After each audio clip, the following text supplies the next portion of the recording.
My name is Father Patrick Griffin. I'm a Vincentian priest here at St. John's, and I work in the area of mission.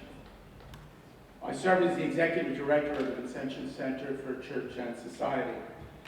And with Jennifer Manfredi, my secretary, and Alexandra Bernice, our graduate assistant, we manage the Vincentian Chair of Social Justice, which is within the Vincentian Center.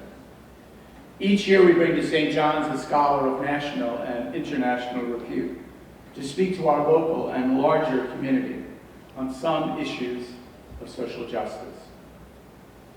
This year, as many of you know, we welcome Dr. M. Shawn Copeland, Emerita Professor from Boston College. She has honored us with the acceptance of our offer to be the Vincentian Chair for this year. And she has spoken to us several times during this academic year on the theme of visions of freedom, a political theology for our time. In October, she presented to us a lecture on competing and changing visions of freedom and social life. In November, she addressed competing and changing visions of civic belonging. Her presentation today continues her theme as she discusses the very biblical question, who is my neighbor?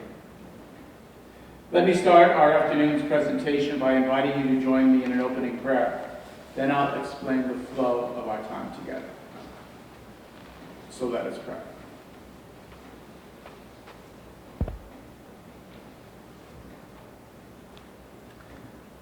Loving God, we come before you with praise and gratitude for all the ways in which you have blessed us. We also thank you for the way that you have made us good women and good men, and then called us to live that goodness through virtue and through effort. As we learn, we pray for our brothers and sisters who are in need, and we ask for a change of heart if we've been insensitive to them. Open our minds. Let us hear what is true and respond with a desire to see justice reign in our country and in our world. Strengthen those who work and suffer for the needs of others, and may their efforts yield results. We pray in particular for our St. John's University community, a place where the minds and hearts of the young receive nourishment.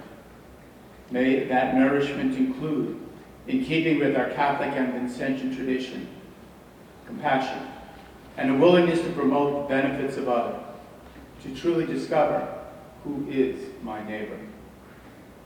And so, Lord, give us ears to hear, and bless the words of our guest, Dr. Copeland. We ask this through Christ, in whose name we pray. Amen.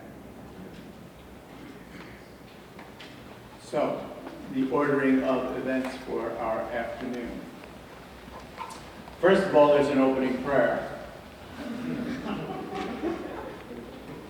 Now I'll take the opportunity to introduce one of our St. John's University students, Alexa Mangione, who will offer a short introduction and a student welcome to Dr. Copeland. These words will be filled by our chair, who will speak for about 45 or more minutes. Afterwards, we will open the room for discussion and questions with Dr. Copeland. So please feel free to gather your thoughts and be ready to not only ask a question, but if you have a comment, something to say about what she said, she's more than open to hear what we have to say and what we've learned from her presentation. And then sometime before 3:30, I'll return to the stage and bring our time together to a close. So let me begin by introducing our student, Alexa Mangione.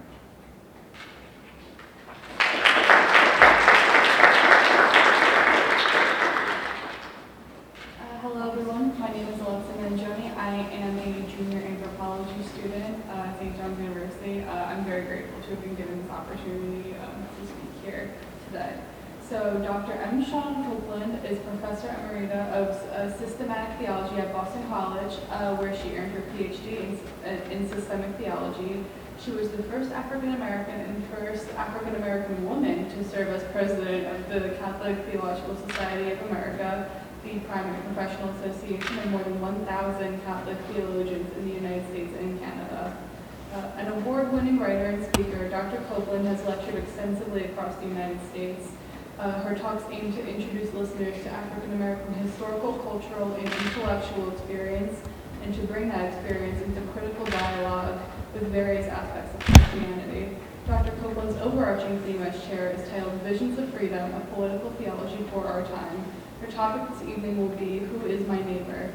In this lecture, she intends to inculcate deep regard and solidarity for the neighbor, and to foster respect and appreciation for human differences. On behalf of the student body and the wider community of St. John's University, I welcome back Dr. M. Shawn Copeland for her third presentation as Vincentian Chair of Social Justice for the 2022 to 2023 academic year.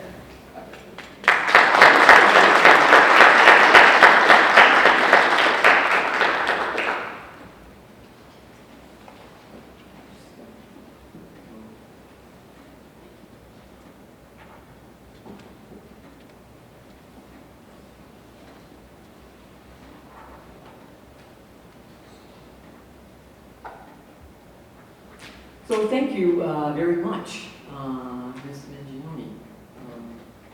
I appreciate that. We had lunch and there was no hint of your starring role here today.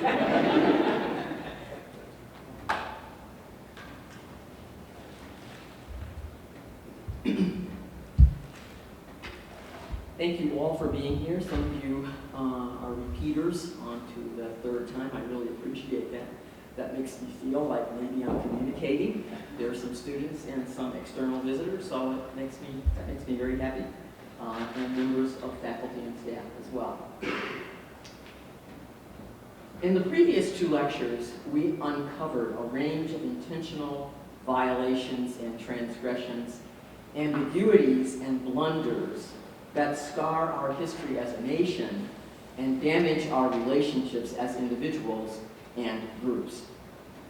Taking into account the basic religious and humanistic truths of our common creatureliness and integral human equality, political theology challenges all people of goodwill to act in responsible and collaborative solidarity to protest and confront all assaults on the bodies, persons, lives, and dignity of other humans, of the neighbor. The word neighbor derives from the Old English ne gebar, ne, nigh, near, gebar, inhabitant, peasant, farmer. The compound word neighbor honors concrete functioning interpersonal or intersubjective relations like those forged in agrarian living. The farmer living near or closest to my farm is my neighbor, and I am hers. With this former meaning, while this former meaning underscores physical proximity, there are other forms of nearness, such as affective closeness, presence, intimacy that do not necessarily require, but may be the fruit of such proximity. The third meaning of neighbor refers to any person in need of one's help or kindness. The English word solidarity, these are the two concepts I really want to work on through this talk. Solidarity is derived from the reflexive French verb se solidariser, meaning to join together in liability or accountability or responsibility, to be mutually dependent upon, to make common cause with. The first definition of solidarity listed in the Oxford English Dictionary reads, the fact or quality on the part of communities of being perfectly united or at one in some respect, especially in interests, sympathies, or aspirations.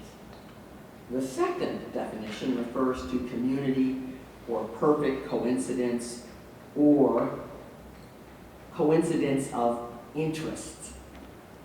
For more than 130 years, through papal encyclicals and other documents, the Catholic Church has developed a body of social teaching that addresses the role of the Church in society.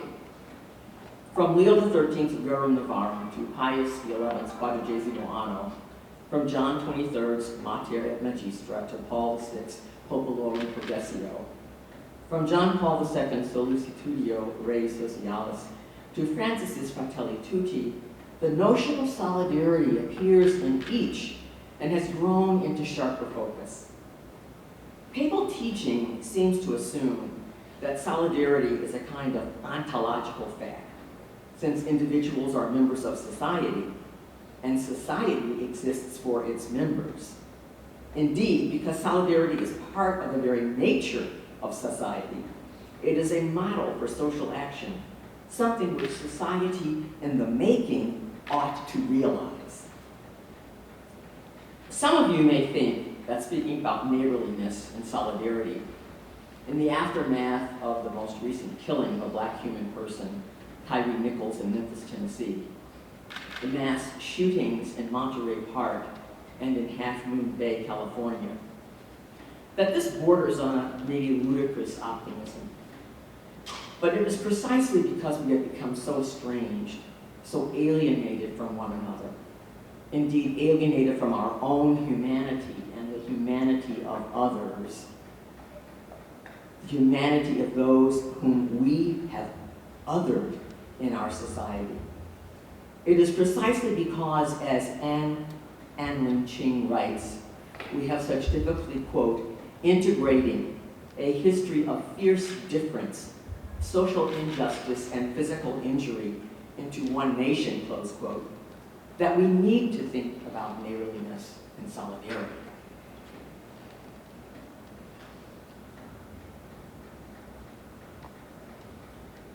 This afternoon, we want to consider some of the challenges that racism presents to the ancient biblical injunction, love your neighbor as yourself. This is found in Leviticus 19:18 and in Luke 10:27. Sadly, and all too commonly, racism conditions our response to the command of neighbor love, both in society and in church. So a quick outline of the three sections we'll handle today. The first section of the lecture draws on the work of sociologists Michael Omi and Howard Wynand to sketch out the concept of race as a process of social, they say formation, I'm saying deformation. It deforms us. As a process of social formation through which human bodies are arranged, organized, disciplined, and managed. The second section draws on Jesuit philosopher theologian Bernard Lonergan's notion of bias to discuss racist culture. A casual stroll in the park may be motivated by nothing more than a chance to counteract boredom or enjoy fresh air. But for black and brown children, youth, men and women who are racially profiled, racial bias sets them up as suspicious or criminal or illegal. A few weeks ago, Yale University honored a 9-year-old African-American girl, Bobby Wilson. Bobby Wilson is fascinated by bugs. I was afraid of spiders my whole life. I studied. Bobby Wilson is fascinated by bugs, and having learned about invasive species in school, reviewing social media resources, she found a recipe for bug spray. Bobby used this spray outside her home in New Jersey in an effort to catch spotted lanternflies. A neighbor saw her and telephoned police, telling the 911 operator, quote, "There's a little black woman walking and spraying stuff on the sidewalks and trees. I don't know what the hell she's doing. Scares me though," close quote. The third section exegetes the parable that Jesus tells and probes how racism may condition our responses to the question, who is my neighbor? So, racial formation process. Sociologists Michael Omi and Howard Wynand argue that race is a socially constructed form of categorizing human persons. The concept of race signifies and symbolizes social conflicts and interests by referring to different types of human bodies. These theorists contend that race is, quote, an element of social structure rather than an irregularity within it, a dimension of human representation rather than an illusion, close quote. Omi and Wynot use the term racial formation to denote the complex and historically situated process through which human bodies and social structures are represented and arranged, and race is linked to the way societies are organized and ruled. On their account, race involves both social structure and cultural representation.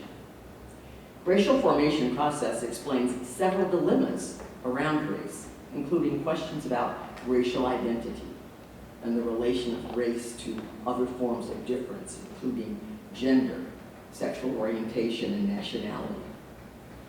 This theoretical concept also helps to clarify the relation of racism to social oppression. In so-called liberal or neoliberal societies, social oppression may be expressed through, quote, economic exploitation, marginalization, powerlessness, cultural imperialism, and violence. And I'm quoting here from Iris Marion Young, political scientist, from her Justice and Politics of Difference. As a process, racial formation discredits both the romanticization of race as a kind of essence and the characterization of race as an illusion. As a process, racial formation maintains that race is not a deviation within a given social structure, but a constant feature enmeshed within it.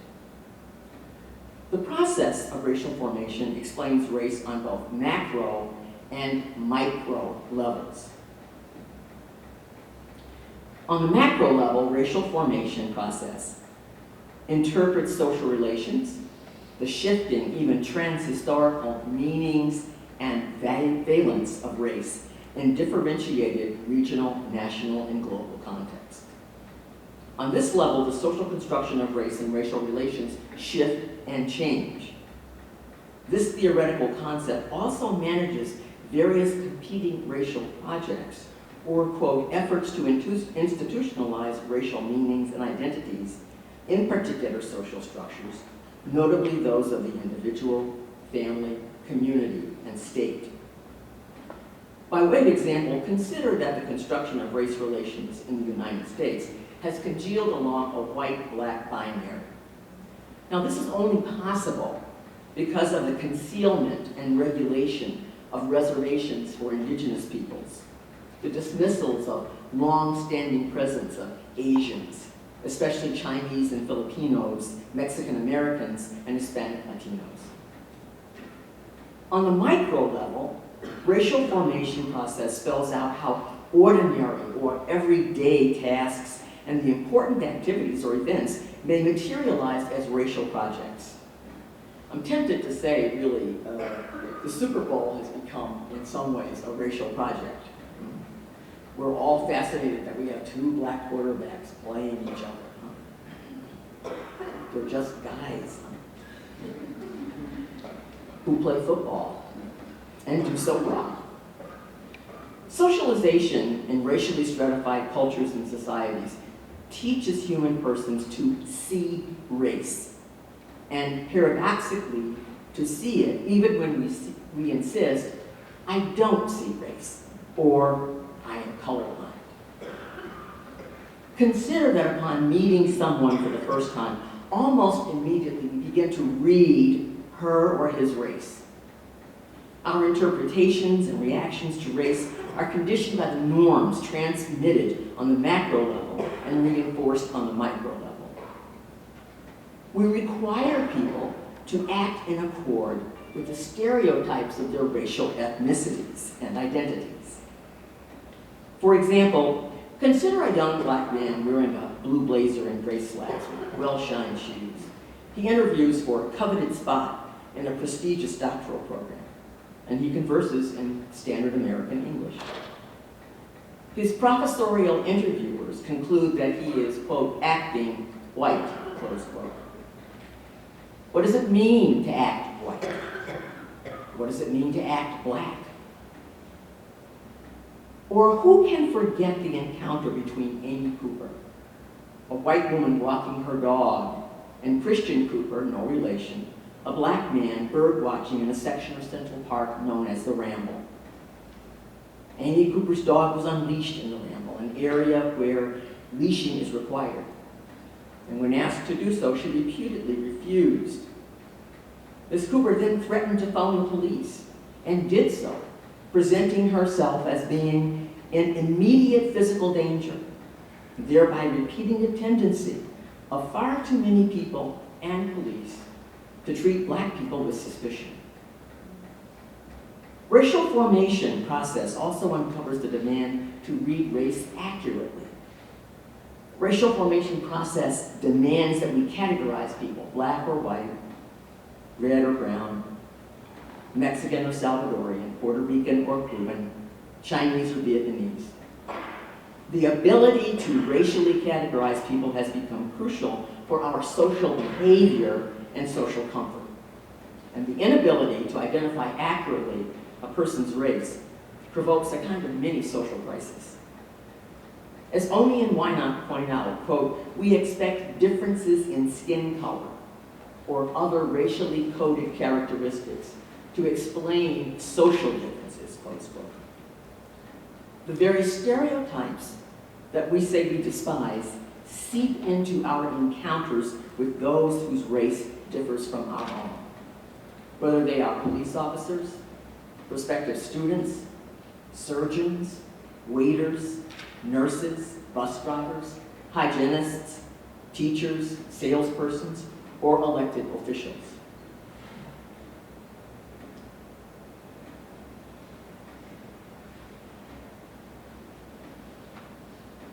On the micro level, the many repugnant aspects of racism crowd in on the everyday lives of people of color in particular, exhausting and infuriating them.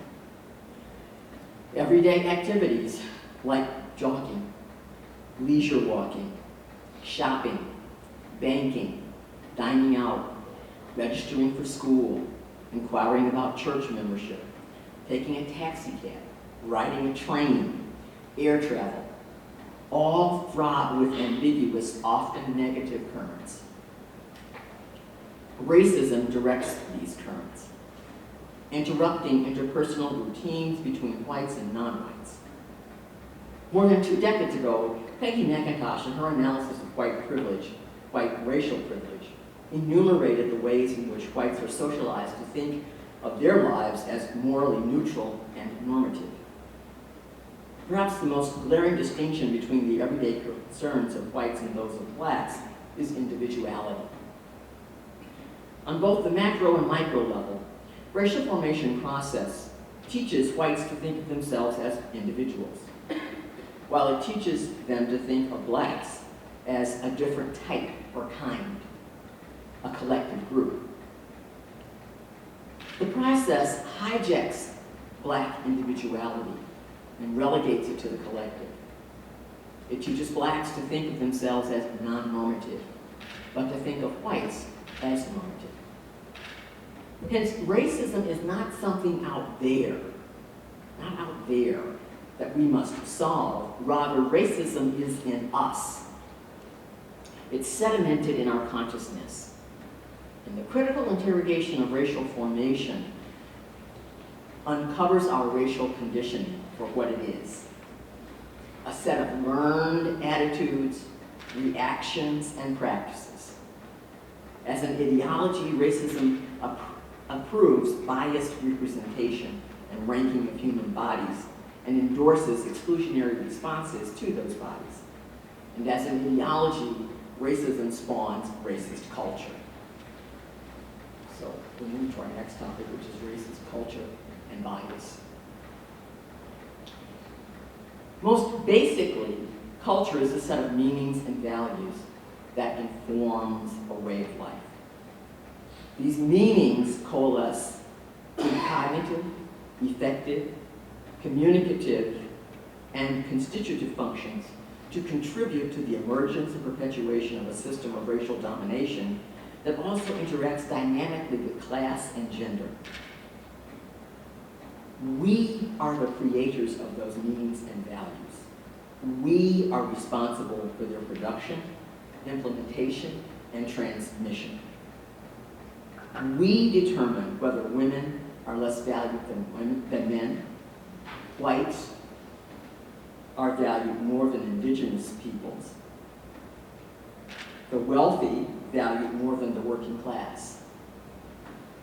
We create, determine, and transmit what David Goldberg calls the ideas, attitudes, and dispositions, norms and rules, linguistic, literary, and artistic expressions, media representations, and practices. We do this through a variety of institutions or structures: schools, colleges, and universities, libraries, theaters, concerts, sports, places of worship. Through the ordinary processes of everyday life, we participate in the social oppression of differently embodied human persons, making ourselves complicit in the reproduction, transmission, and institutionalization of their oppression through our major political, economic, cultural, and religious institutions. In a racist culture, definition and displacement, control and mastery, violence and power obtain. Racism will not allow us to overlook race. No matter how much we protest, racism will not allow us to overlook race. It demands that we see race, and in particular circumstances, and see it in particularly circumscribed ways. Despite the ambiguity of race or skin pigmentation, racist culture requires that each and every person be racially conceived, cataloged, and judged, controlled. Racism reduces each and every person to the tyranny of empiricism, to the biological physiognomy, to the epidermis. The implication of innocent physical traits, skin color, hair texture, shape of body and head, facial features, and blood traits, for example, sickle cell anemia. These are identified and evaluated. And on this basis, each woman and man is assigned a racial designation that structures her or his relations to other women and men of the same and of different racial groups. In this setup, one racial group is contrived as the measure of human being, and thus deemed normative.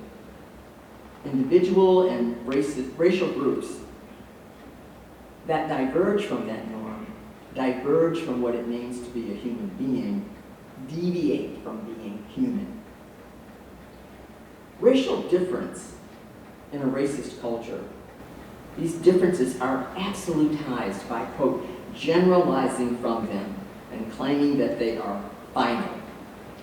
If the difference is totalized, it penetrates the flesh, the blood, and the genes of the victim.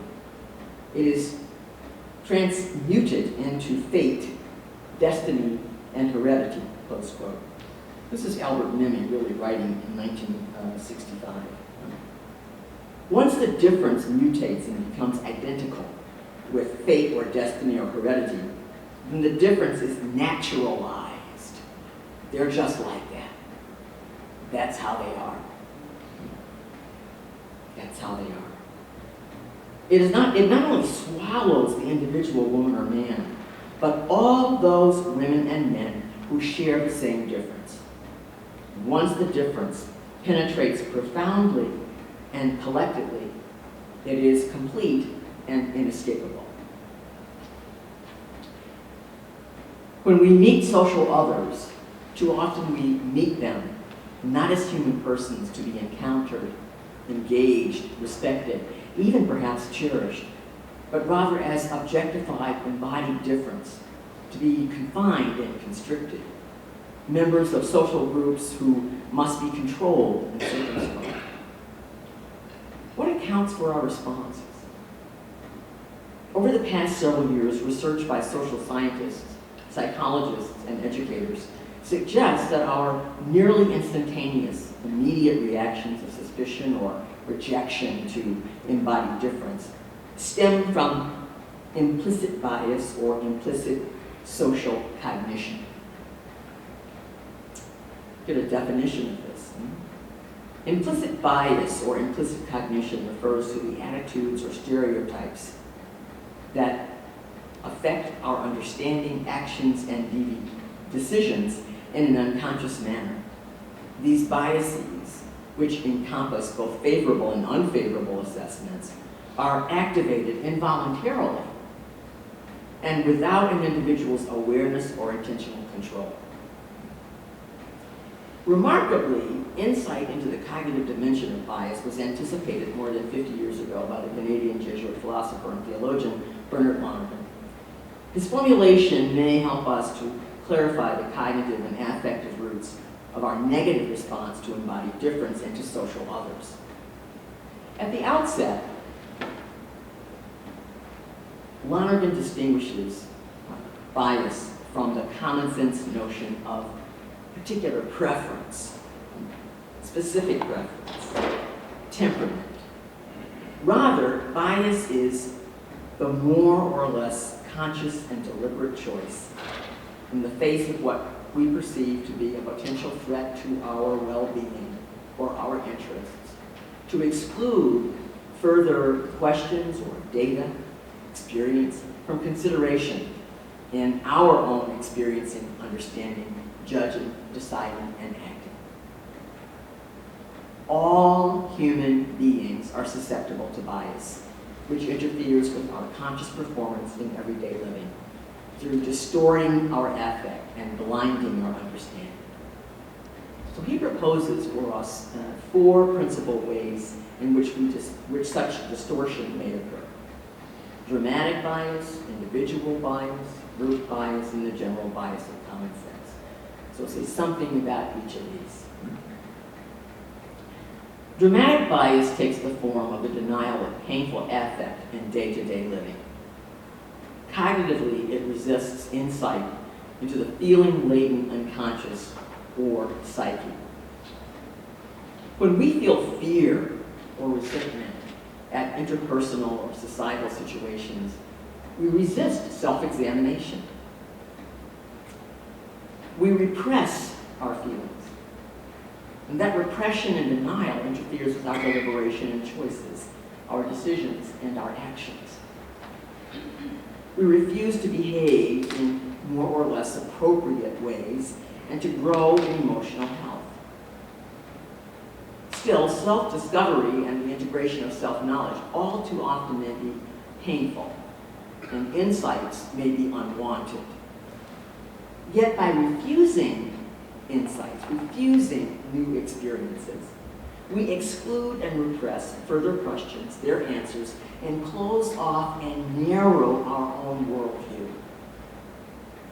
Lonergan names the refusal and exclusion of corrective insight as scetosis, or blindness, and its consequence is scotoma, or blind spot. We know blind spot from driving, and we know it's dangerous. It's very dangerous.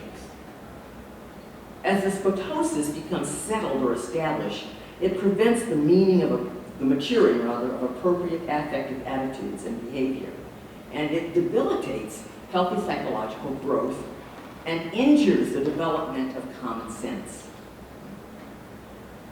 With its impact on affective development through self-discovery and integration of self-knowledge, dramatic bias usurps solidarity.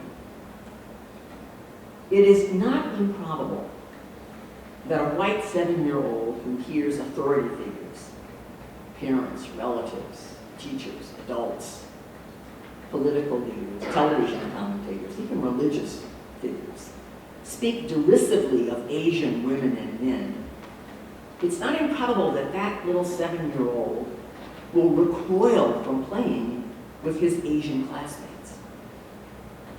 Nor is it improbable that the same child as a college sophomore will close his mind to learning that scarred and painful racial history of his country and the need for social justice.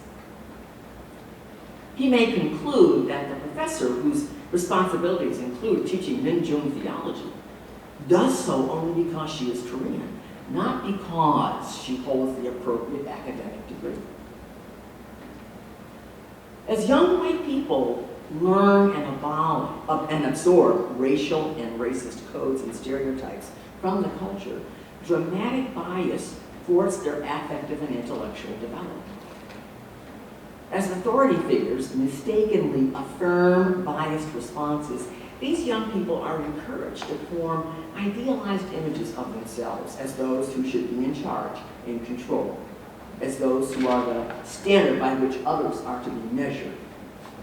Moreover, they may be encouraged to hold themselves aloof and apart from others who are different, not only in race or skin color, but ethnic and cultural heritage or gender or social class or religion. Dramatic bias can become the foundation both for misunderstanding, for warped affective, even violent reactions toward others.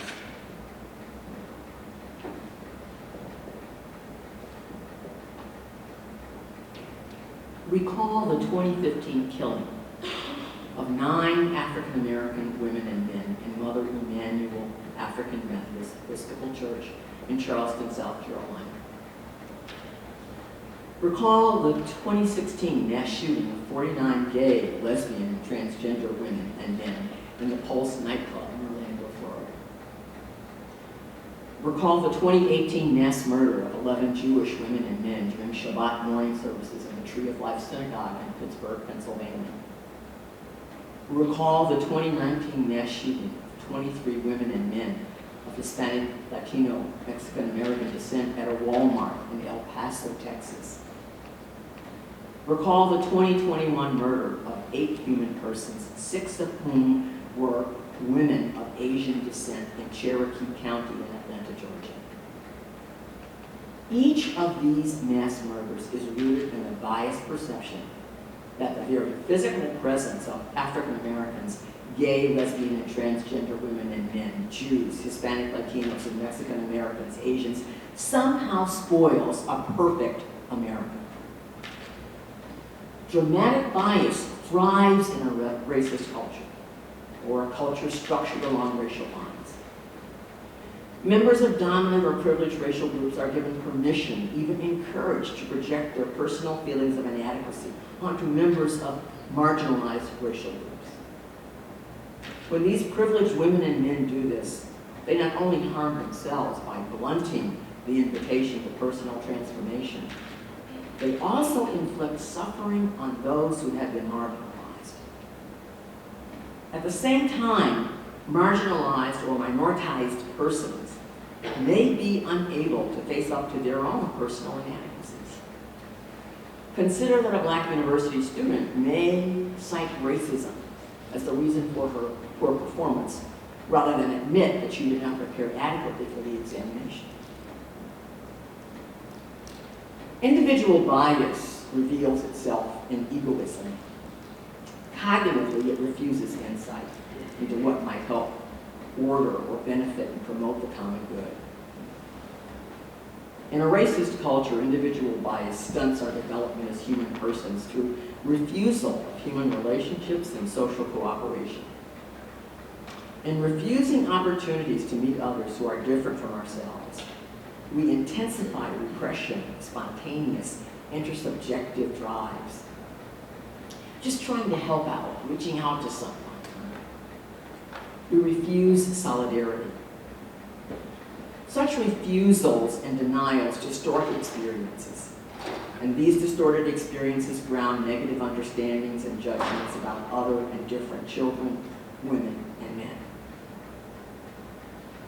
In a racist culture, group bias finds concrete expression in ethnocentrism, in forms of racial or cultural or political aggression and conflict in working out the concrete human common good. Group biases sacrifices intelligent, responsible discernment and decision-making to the selfish interests of the dominant or privileged groups, and disregards insights that engage the experiences or interests or concerns of other groups. These biased decisions are enforced not only through legislation, legal codes, and customs, but also through regulation and surveillance. At the same time, members of that privileged group withdraw from sensitive and experiential contacts with marginalized groups and members of society. Gated communities and enclaves, suburban sprawl, urban gentrification attest to the refusal of dominant groups to interact with their neighbors. Contempt and rage fuel the breakdown of intergroup relations, and such breakdown interrupts conditions for generating imaginative and intelligent insights to social problems. Group bias derails authentic human and social development and incites decline in society. No wonder marginalized groups take to the streets in peaceful protests and civil disobedience, or erupt in bitterness and frustration, or even violent rebellion.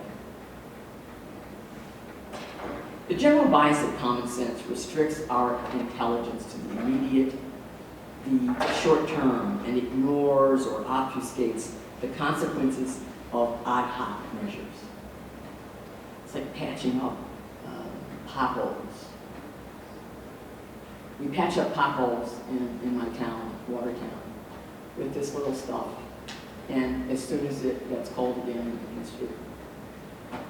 it opens up right up. And it just keeps opening and opening and opening over and over again. What's the long-term solution? Yeah. So its focus is a kind of manifestation of anti-intellectualism. Its focus is quick fix, and it's preoccupied with whatever may be immediately realizable, whether or not it comprehensively solves the problem. The conspiracy of general and group bias accounts for the penchant of dominant or privileged racial groups, or economic groups, or social groups, cultural groups, to exclude or co-opt fruitful ideas that emerge from marginalized and socioeconomic or cultural or racial ethnic groups that are shoved to the side.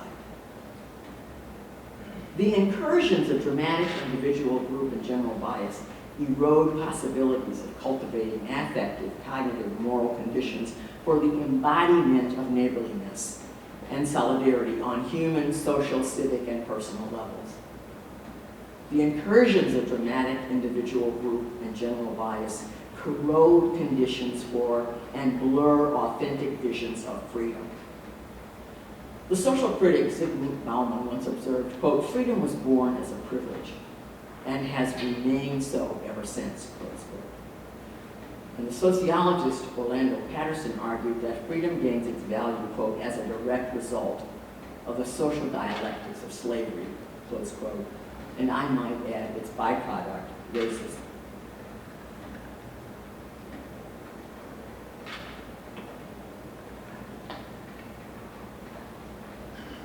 So the Good Samaritan.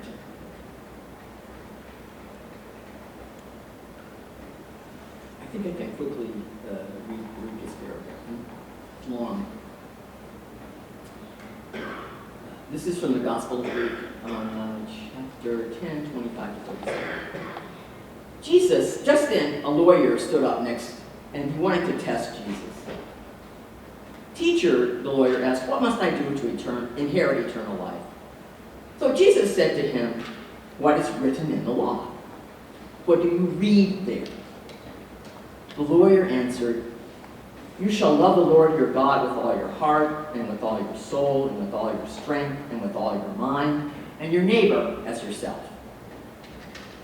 And Jesus said to him, "You have given the right answer. Do this, and you will live." But wanting to justify himself, the lawyer asks, "And who is my neighbor?" Jesus replied with a parable. A man was going down from Jerusalem to Jericho and fell into the hands of robbers, who stripped him, beat him, and went away, leaving him half dead. Now by chance, a priest was going down that road, and when he saw him, he passed by on the other side. So likewise a Levite, when he came to the place and saw him, passed by on the other side. But a Samaritan, while traveling, came near him. And when he saw him, he was moved with pity. He went to him, bandaged his wounds, having poured oil and wine on them. And then he put the man on his own animal, brought him to an inn, and took care of him. The next day, he took out 2 denarii, gave them to the innkeeper, and said, "Take care of him, and when I come back, I will repay you whatever more you spend." So, which of these 3 do you think was a neighbor to the man who fell into the hands of the robbers? The lawyer said, "The one who showed him mercy." And Jesus said to him, "Go and do likewise." Now, Jesus is conversing in this scene. He's conversing with his disciples, minding his own business, when a lawyer interrupts him with a question. "What must I do to inherit eternal life?" Alert as he was to the strategies and gambits of verbal jousting, perhaps Jesus wondered, why is this lawyer interrupting my conversation with my friends? What's up with this? The lawyer's interruption draws a crowd, and surely Jesus takes the measure of the man. He will give the lawyer just enough rope to hang himself. Jesus replies to the lawyer's single question with 2. What is written in the law? What do you read there? So Jesus acknowledges that the lawyer is literate. Literate in an age when most people neither read nor wrote, and did not own or collect written materials. Reading and writing were the specialized skills of scribes and lawyers. Moreover, this lawyer is trained in reading as interpretation. He is trained in what we call hermeneutics, or principles of interpretation. What is written in the law?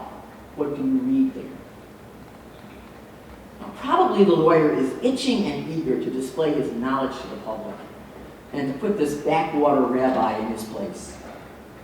Without hesitation, the lawyer declares, "You shall love the Lord your God with all your heart, with all your soul, all your strength, all your mind, and your neighbor as yourself."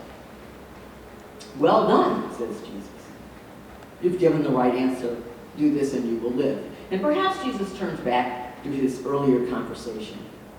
But the lawyer will not be put off. He wants the last word. Who is my neighbor? Wrong question. Jesus is aware that those who are listening to their interchange are curious and perhaps are eager to settle in for a tasty debate. Jesus does not disappoint. He answers with a parable. The central figure, of course, is the man who's been assaulted, robbed, and left for dead on the dangerous road from Jerusalem to Jericho. There are no clues as to the injured man's religion, culture, race, ethnicity, occupation, marital status, or nationality. Not too long after the robbers make their getaway, 2 men, one a priest, the other a Levite, traverse the same path. Neither stops, each hurries on, perhaps wary and afraid. Then a 3rd man comes, stops and helps the injured man.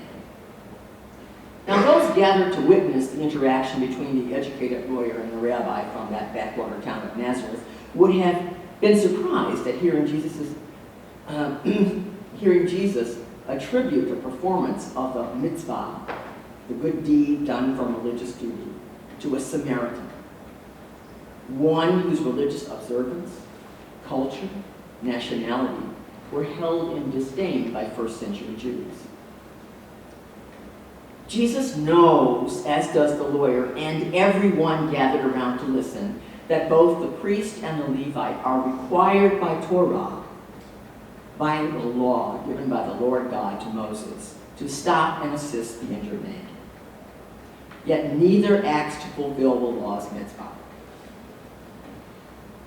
Amy Jill Levine writes, the law, quote, requires that both men attend to the fellow in the ditch, whether alive or dead, for one is to love the neighbor and love the stranger both, close quote. Judaism demands that everyone be treated as a neighbor. whether kinfolk or fellow citizens, passing strangers or travelers or those from different nations. All are to be treated with regard, respect, and love. Jesus knows, as does the lawyer and everyone gathered around to listen, that Jews and Samaritans had been at odds with one another for centuries over differences of scriptural interpretation, religio-cultural belief, and practice and ritual. So to the shock of his listeners, Jesus draws a portrait of a Samaritan merchant as the one who actually fulfilled the law, the one who, despite religio-cultural or ethnic differences, was faithful to the law. Rather than explicitly identify the one who was the neighbor, Jesus turns the Lord's question on its head. Which of these do you think was a neighbor to the man who fell into the hands of robbers? The lawyer's answer chokes in his throat. He's sputtering, the one. He can't even say the word Samaritan. The one who showed him mercy. Jesus urges the lawyer and those listening to act in a similar manner. Go and do likewise. We know that the parable shocks on two levels. The lawyer's question may presume that eternal life is a commodity to be inherited or purchased on the basis of particular action rather than gift freely given. Is the lawyer suggesting that eternal life is one more box to tick off? Second, Jesus reiterates Jewish teaching that our neighborly attention cannot be restricted to those within our immediate religious, social, ethnocultural, or racial group.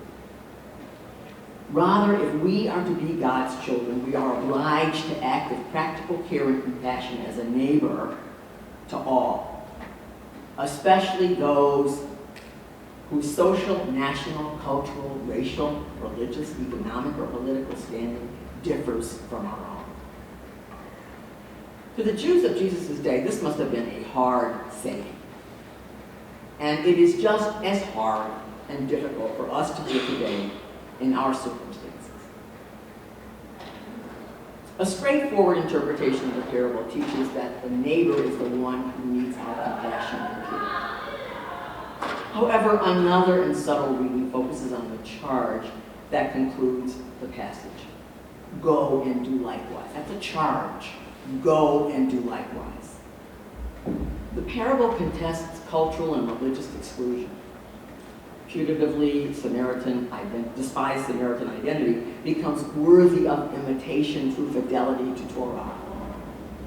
Jesus' charge to the lawyer and to us turns the spotlight on us as moral agents capable of being or failing to be a neighbor to someone else. Racist culture allows Christianity to constrict its answers to the question, who is my neighbor? As biased violation of neighbor love, racism privatizes religion, polices group belonging, and threatens authentic Christian community. Christianity has facilitated the articulation of racial ideology in our society. The historian George Fredrickson and theologian Kelly Brown Douglas both explicate how the roots of racism lie deep in Christian anti-Judaism as hatred that was transmuted into anti-Semitism. Fredrickson maintains that, quote, the anti-Semitism became racism when the belief took hold that the Jews were intrinsically and organically evil rather than mere adherence to so-called false doctrine. He traces the two principal forms of modern racism, color-graded white supremacy and essentialist anti-Semitism, to the late medieval and early modern periods, their attitudes and practices. However, in order to, quote, achieve its full potential as an ideology, racism had to be emancipated from Christian universalism, close quote. In other words, racism as ideology upended Christianity's argument of human equality before God, upended the command to love the neighbor as oneself. I want to conclude. Who are our neighbors? Recall the dangerous blinding snowstorm 60 to 70 mile per hour winds that struck Buffalo, New York a few days before Christmas. A black couple, Chikara Autry and Trent Alls, rescued and befriended a white man, Joey White, a man who suffered intellectual debility. Miss Audrey brought Mr. White out of the storm into her home, made him comfortable, talked with him, fed him, did his laundry, played movies for him. When the effects of this frostbite he suffered worsened, she phoned for help. But first responders were unable to reach them. Miss Autry turned to social media and others answered her plea, found a way to reach them, and drove them to the hospital. This is neighborliness and just plain human solidarity. It's an example of social solidarity in its crisscrossing of racial lines, of defying racist characterizations in culture. Who are our neighbors? Jay Whitney. This is back to Buffalo, huh? A white man from Chautauqua, New York, went out into a blizzard to rescue a friend who was stranded. And on his way, he picked up another man, badly dressed for the cold. But soon his truck became stranded. And the two men walked around the neighborhood, quote, knocking on doors and offering the homeowners $500 to let them inside, close door. When that failed, Whitney broke into a nearby school and opened the doors to 24 women and men and 2 dogs, all stranded in the storm. This intergenerational, multicultural, multiracial group shared meals from the school's cafeteria, and they shared conversation. They were careful to leave the building in pristine condition. The broken window and Jay's note of apology and explanation were the only signs of their presence. This too is an example of neighborliness and human solidarity. It too exemplifies social solidarity in its crisscrossing of racial lines, defying the racist character of our culture. Who are our neighbors? Craig Elston, a black man, was finishing a day's work cutting hair at his barbershop when he realized that it was too dangerous for him and his few customers to leave. Not long afterwards, other people began showing up at the shop, seeking shelter. Elston gave a small group money to purchase canned sausages and hot dogs and pizza pockets, and bottled water from a nearby convenience store. He said that roughly 50 people came and went from his business over that weekend until everyone could get home by Tuesday evening. Some slept over. Others just charged their mobile phones and called relatives. Once again, neighborliness and human solidarity. Who are our neighbors? Reportedly, the neighbor who called the police on 9-year-old Bobby Wilson apologized. Dr. Ijoma Obara, an assistant professor at Yale School of Public Health, did something else. Dr. Obara heard Bobby's story and decided to take the young entomologist under her wing. She invited Bobby to Yale to see her spotted lantern specimens, added to the Yale Peabody's Museum of Natural History.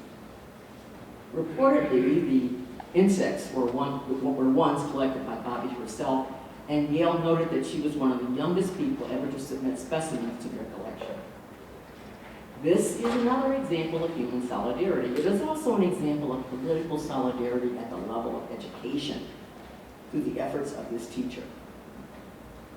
The parable of the Good Samaritan reminds us once again that we are not called to be good neighbors by allowing others into our midst. Rather, being a good neighbor means we must move and act to become the neighbor of those hidden in the shadows because they lack necessary paperwork, are judged to be, quote, less than, close quote, some others because of color or ability or status as immigration or ethnicity or language. The lesson of the parable of the Good Samaritan for the Jewish people in Jesus' time and for us today is this. How much are we willing to move from our side of the street, from our place of comfort, to encounter the other? A neighbor is not someone who moves into our vicinity, but rather our movement into their situation makes us neighbors to them. Jesus switches the characters and concludes with the question, which of these was a neighbor to the man who fell among the robbers? If we hope to support those who have been relentlessly marginalized and discriminated against in our society, then we must become possible answers to Jesus' question. We must enter into their realities rather than wait for them to be seen as outsiders or unwanted, to become like us.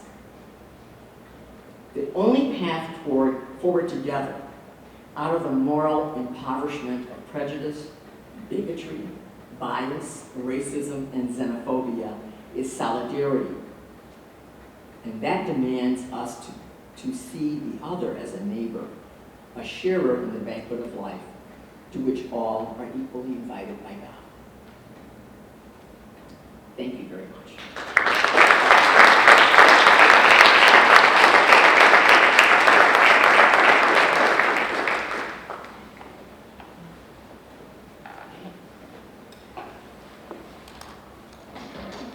Okay, thank you.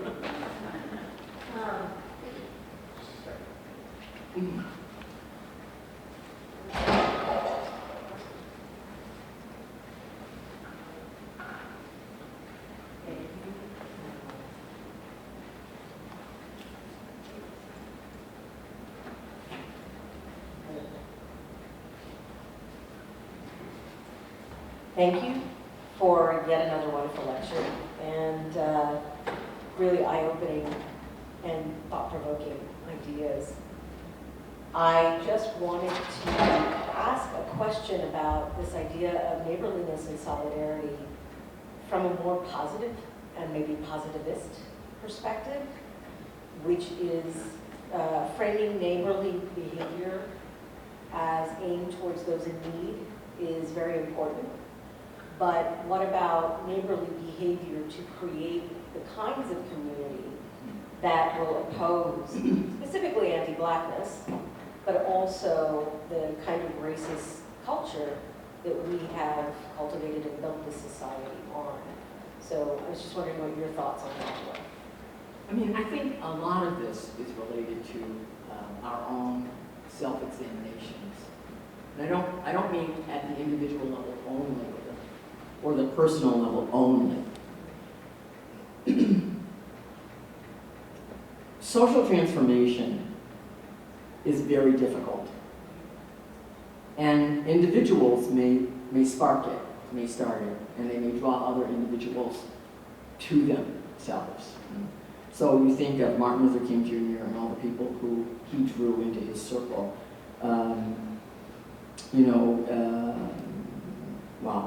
Rabbi Joshua Heschel, for instance, drawing all these different people into this circle of concern. But all this starts with our own acknowledgement of what has happened. I mean, part of what this is, by starting with history, I was trying to get us to start thinking that we have a past. Some of it is usable, but much of it isn't.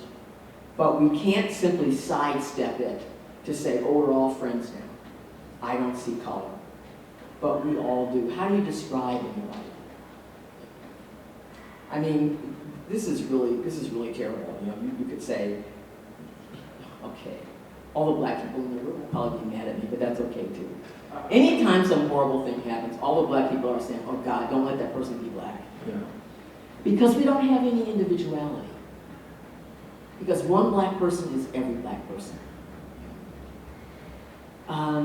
I'm sure there are other people who feel that way. I'm sure in some ways, you know, visibly Latinx people feel, who are visible, any visible person, if you're a practitioner of Islam, you know, we're mad that you have on, you know, hijab. We're mad at you. You know, we don't want you to do this. We don't know how to support each other. And so to figure out how to, in some real way, do that, we have to get some history. We have to understand something. Someone said today that they were really happy here because one of the students I had lunch with, because they were exposed to different religions. What a good thing. What a good thing. Nobody's asking them to give up whatever religion they're practicing, but the exposure is important. other people are just like me. I mean, we're 95% alike. So I think, yes, you're right. What are more positive things that we can do? So I'm willing to begin here, but I want to go to the larger social level. And I want to go to the political level. So, you know, I don't want to really get into nitty-gritty politics, but you know, why is it that we are now spending billions of dollars on bridges, which we should have repaired like 16 years ago? So we all know why. Because some people wouldn't pass laws that would do that. So another thing, you know, here, black people will be mad at me again. It's sort of this. We won't pass a law that will help white people because black people might get something. Might get something. Yeah. Welfare didn't start out being for any other people except unmarried white women or widowed white women. All the sociologists will argue this. But we are terrified that black people will get something. We'll get just a little bit. If you think about how years and years and years ago, the bishops wrote an incredibly wonderful economic pastoral, which desperately needs updating to the kind of globalized capitalism in which we live. They did hearings, and people came and testified. And there are recordings of those testimonies. And there's a poor white woman from West Virginia who's saying, you know, if you use welfare, you can't buy soap on welfare. She said, you have to figure out how to get it some way, so we collect bottles and we cash them in. Now, you can say, well, that was like 30, 40 years ago. It's functioning today. It's functioning today. Well, can you use your card, your IC card? So we're mad that people are overweight, they have diabetes, and they have all these things which are costing us money, but we don't have health care. So when you have a stratified society, you know, particularly when we correlate money and race, then we see, yeah, some people can afford all this, and they can be of every race that's in this country. But the bulk of people, you know, the sociologists have all agreed, the darker you are, the poorer you are. So this is, we're talking at a level of politics about a vision of freedom, but it's freedom for some and not for all.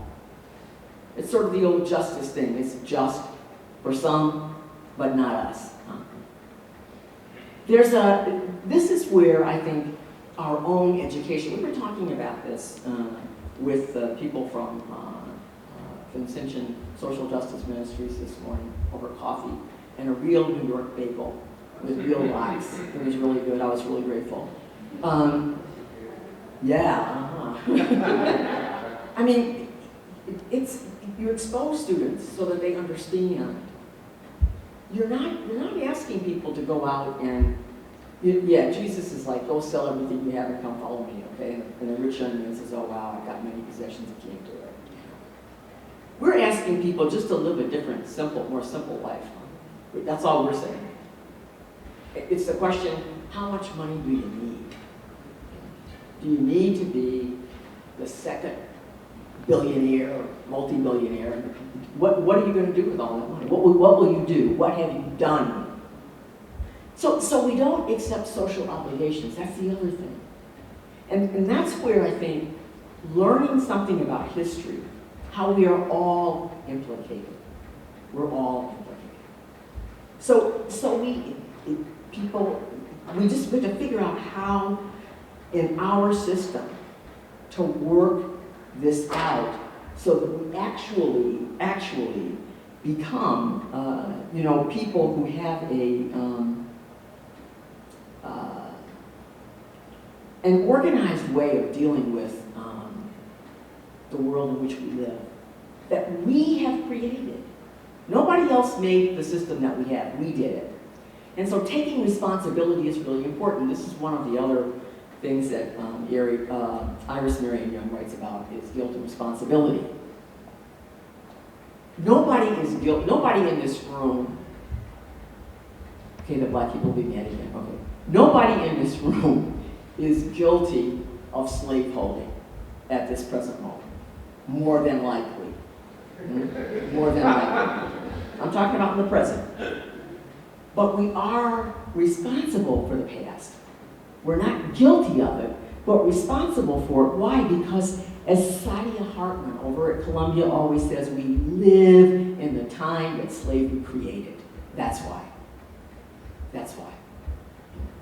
So how then do we act responsibly to address what we have benefited from as a nation, not just one or two individuals, but as a nation. And that's the problem also with white privilege, is that poor white people are seduced into believing that they're going to be millionaires too. And they're not. And the millionaires don't care. But they can't get that. And that's a sad thing. That's a sad thing. Because we're all in the same boat. We're all in the same boat. We're all in the same boat. This is a much more narrative response to what is a structural issue. But there are elements of structure here, I think. Is that okay? Yeah. Okay. Passing one test today.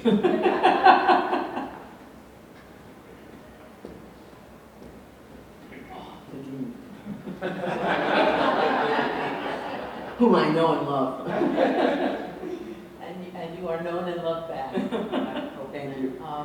So grateful for your time with us. And I guess I want to pick up on what you just mentioned about social responsibility, because, and I say this to those in the room, know me, I am a Catholic theologian myself, and have gone to many a Catholic Mass where this parable has been preached.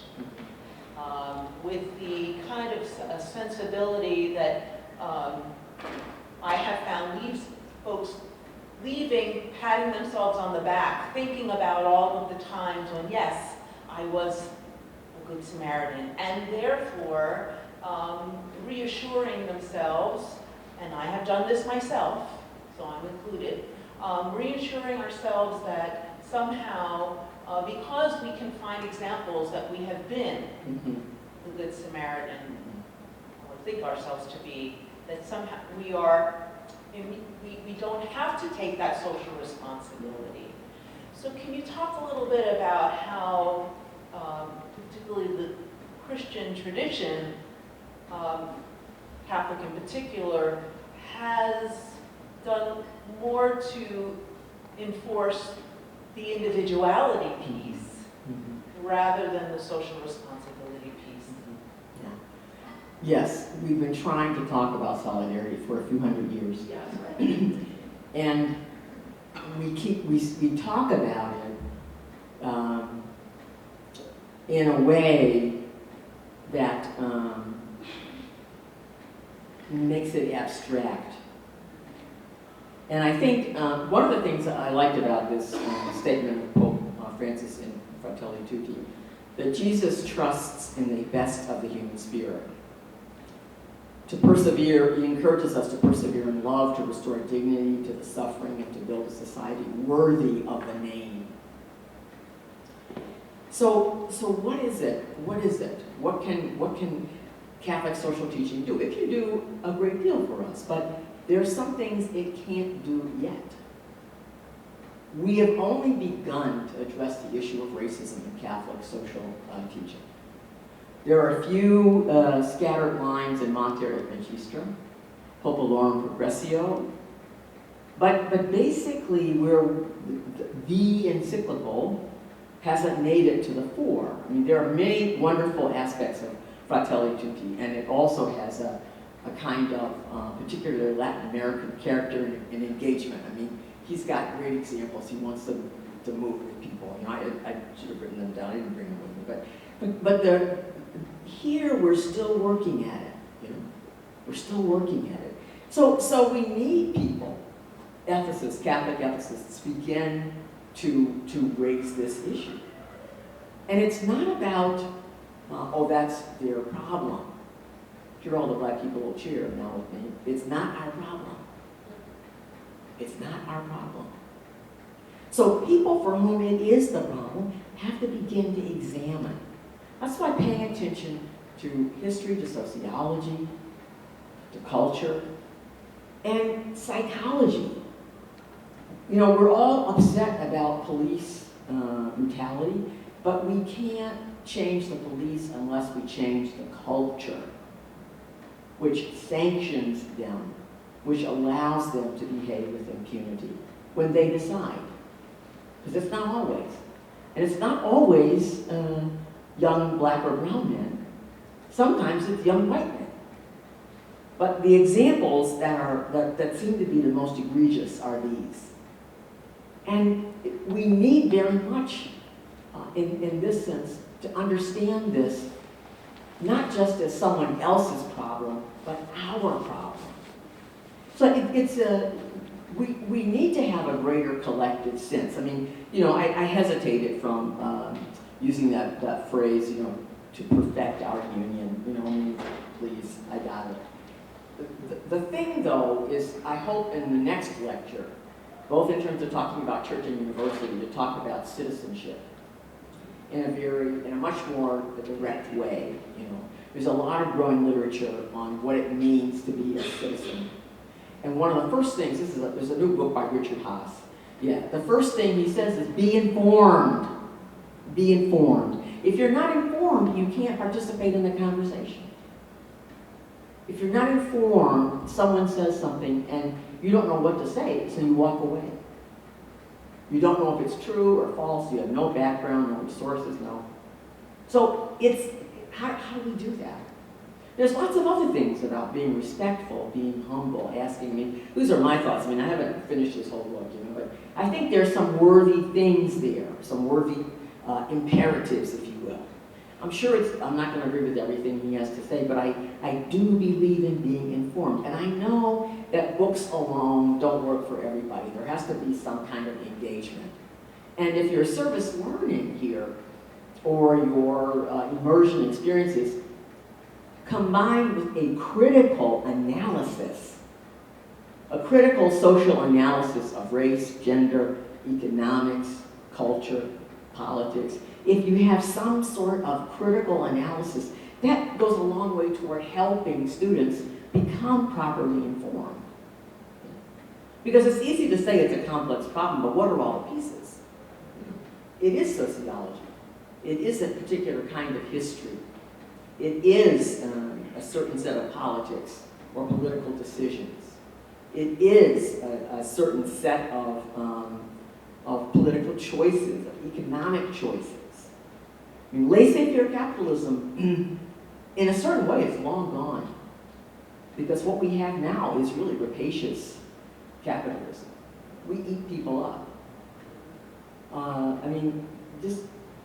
So I think Catholic social teaching could begin to address issues of racism. It needs to address economics in a different way. Lending. Lending. What it means to be caught in a cycle of borrow and lending. I mean, some of that is real in, you know the book I'm thinking of. It's edited by, I think it's Sasi Diaz and someone else. Not epistemologies, but there's another one on American political theology, sort of starting to think about these things. Life, liberty, the pursuit of Yes, exactly. Life, liberty, and the pursuit of happiness. Exactly.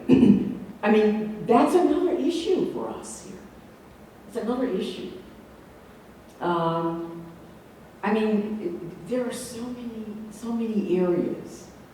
And one of the students pointed out in our conversation today that, in fact, institutional, or was it one of the students certainly did, but so did some people in our social justice breakfast.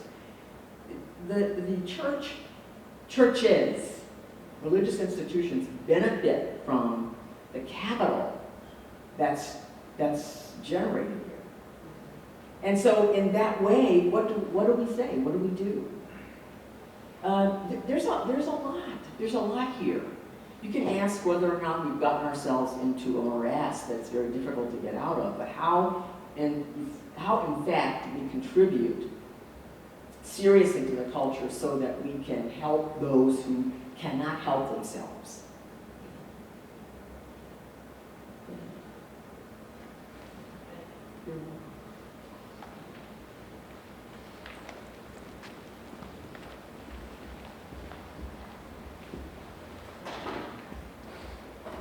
You have 5 more minutes on the board. Thanks so much for your words, Shawn. So much to think about. Very grateful for your presence here and for what you shared with us. I was going to ask you what you thought about Pope Francis's use of the Good Samaritan parable in terms of his reflections on politics and Fratelli Tutti. And also the other piece of solidarity being, as John Paul II said, a firm and persevering commitment to the common good. So, could that possibly be a way of highlighting how solidarity is more than like a kind of fellowship feeling and a sort of community building, that there's an inherent political dimension to it and a task attached to it? So just wondering your thoughts about those things. No, I think that's very true. I think that's very true. And in some ways, I'm saving a little bit of that for the last lecture, but I think that's very true. You can talk about solidarity in a multitude of ways, an attitude, a disposition, a virtue. It's an intense commitment to the individual, but it's also something else about the common good. I mean, that's the dimension of Catholic social teaching that connects solidarity with justice. And that's important. That's important because we're asked then to kind of analyze, okay, I would say, how we value human relations in that construct and what do we do about human relations.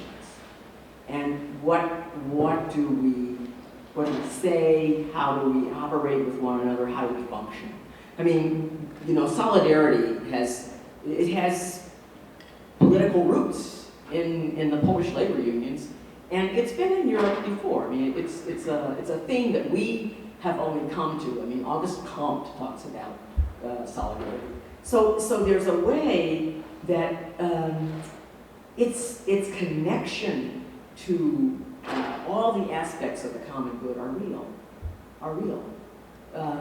because we are so interdependent. That's the point of assuming a kind of ontological notion of us as a part of society. Not only a part, let me say, as we make society, we realize it. It's for us. All of the structures and institutions are for us. We're not for it. And to clarify that, this is where people are not getting things because we don't think that way. We don't think that way. Because we can't see the contribution of some people to the common good. We think that they're simply siphoning stuff off from us. There's not a person in this country who doesn't, okay, there are some, but it's an exaggeration, I get it. But there's not a person in this country who doesn't pay taxes in one form or another. Not a person. Not a person. If you're paying it on infant formula, if you're paying it on milk, on bread, you're paying some form of tax in this country, no matter what you do. And you're asking some people who can't afford it to do that. So they're making a contribution. You may not want to see it, but they are making a contribution. They are. Okay, I'm stopping because I'm getting a signal from